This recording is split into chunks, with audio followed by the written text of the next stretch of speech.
Welcome to Bears in Exile. Today is October 18th, and this is a special look at FXE, the euro. Okay, well, we covered this lightly in the market overview for this evening, and I'm going to add a few things to it. Because certainly we've seen some extreme strength in the euro over the past week, and as a matter of fact, at the time of making this video tonight, the euro is up once again. So I'm trying to understand what it's doing and get a feel for where it could be going. Now, obviously, we have the 200-day moving average up here at 140. We have the upper price consensus level just below that. We're above the major price consensus level, although we kissed it today. And we still have a bearish bar in effect, and the short-term moving averages aren't doing too much damage to it as of yet, but they will. They will if it stays where it is.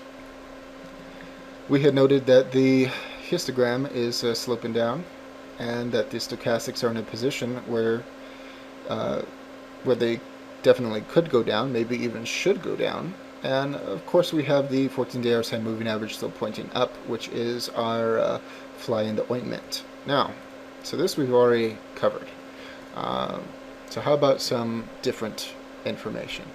If I pull out black box number 1, we can see that the euro has been strong enough to actually impact the minor trend, which is now sloping up. And it does go up just above 138 on the high end, and just below 133 on the low end. That's interesting. It means that we have all kinds of room to move. We have some room to move on the upside. We have lots of room to move on the downside. Certainly you can build a case that it should be going down, and certainly we are lower than it was 2 market days ago. But what else is there? This is nice. It tells us some potentials. We are hitting the major trend right now. So you would think that it will have some sort of reaction. I think closing below it is a good sign. I think backing away from it yesterday is a good sign. But does that mean it will reverse here? Well, we don't know. Does it mean that we're going to break through it and go to the upper of the minor price trend? Well, it's possible too. Certainly the lower of the major is way down here, and I mean that's looks very unlikely at this moment. But what else do we have to work with? Well, if I pull up a Darvis box, we can see that, yeah, we're near the top of it. Yeah, we could turn around, go through the top, and we have a breakout. But equally, this is a big box. And if we are to test the bottom of it, it's way down here just above 131. Can it do that with the position of the 14-day RSI moving average? That's unknown at this time. But what this does is it shows us that there is a very wide range at this moment.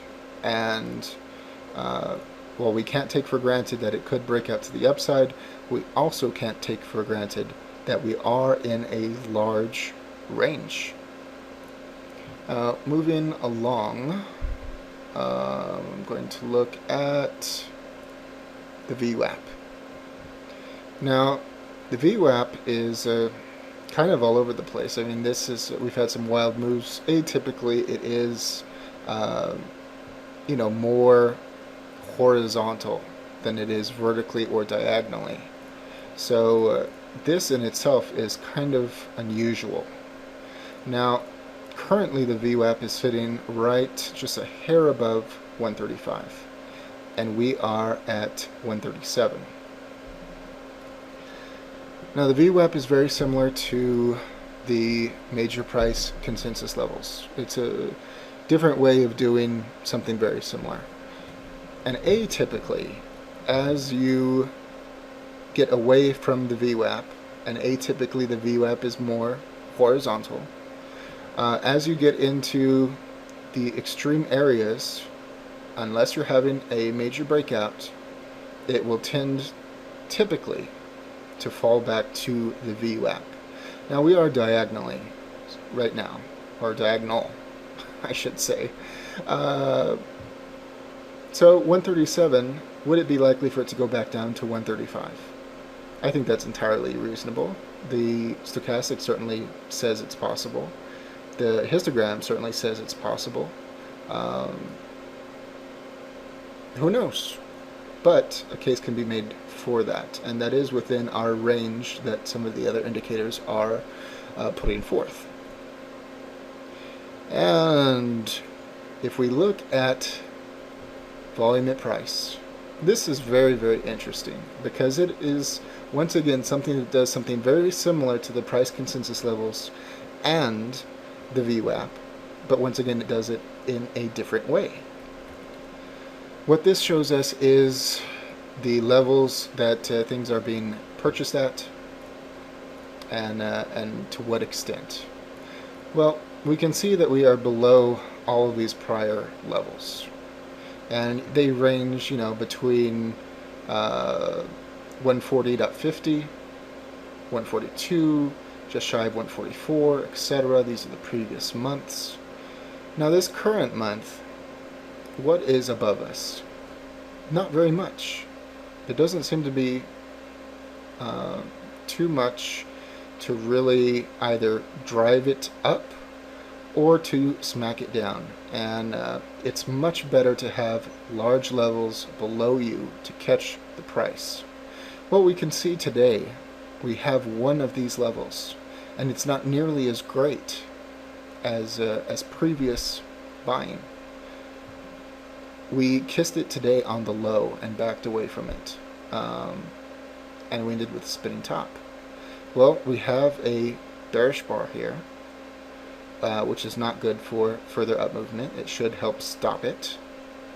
And we have a minor blip up here, which for those that bought up here, that could be a possible sell area. Is that why it reversed here? I don't know if I'm willing to buy that. We certainly see that there's not much interest in this level. The point being that we hit our one and essentially only major support level today. Yes, it was bought. If it were to break, and certainly with the overnight going up, at this very second, that doesn't seem likely. But if we get a reversal tomorrow and we bust through this level, what is there to catch it? Not really much of anything. So if it gets through the 135.50 level, certainly there isn't going to be much of anything to catch it, except NDEs. So, but if it can stay above this level, we will build further, blips that might reach out and provide support for it. But all I'm pointing out is that we only have this really at this moment. So I'll be looking to see if this breaks or if it holds, and what our indicators are going to do. I mean, these are going to have to turn around if this is going to hold. I don't know if that's going to happen. And one final one. This is a high-low price channel, and some other people use this on nightly videos and stuff. I normally don't, because I don't like to recreate what other people are doing. I prefer to do one sort of analysis and leave other forms of analysis to other people, because everyone's time is valuable, and I don't want to waste your time by rehashing something that somebody else is doing. So we can see that we have the upper part of the channel up here, which was made back here, and that has held as a ceiling all this time. Yes, it was attempted a challenge 2 market days ago, and we're backing away from it from the moment. Will it try it again? Yeah, absolutely it could. maybe it'll even get a little bit higher. If it breaks this, that'll be a good indication that we are going to reset to something higher. Now conversely, we also have the floor way down here, and which was made a good while ago. So for this to reset, we're going to have to come down or stay here or whatever and make a higher low for this to reset. But the point being that most of our indicators are showing that there is a wide range, and this is confirming it. So while some of the other ones were saying 135, some were saying 133, etc., we know that the floor, as it stands at this moment, is down here just below or just above 131. So a move down here to reset to a higher low, or heaven forbid, a lower low, this range is valid at the moment. And I don't know what it's going to take for it to populate this range some more news, lack of news, bad earnings, people unloading, I don't know. But for the moment, this is the range, and it does jive with everything else. So there you have it. There is my more thorough analysis of the euro and what its possibilities are at this moment. Hope you enjoyed it. As always, all investing decisions are your own. This chart and video are for entertainment, educational, and consumption of time purposes only. Thank you.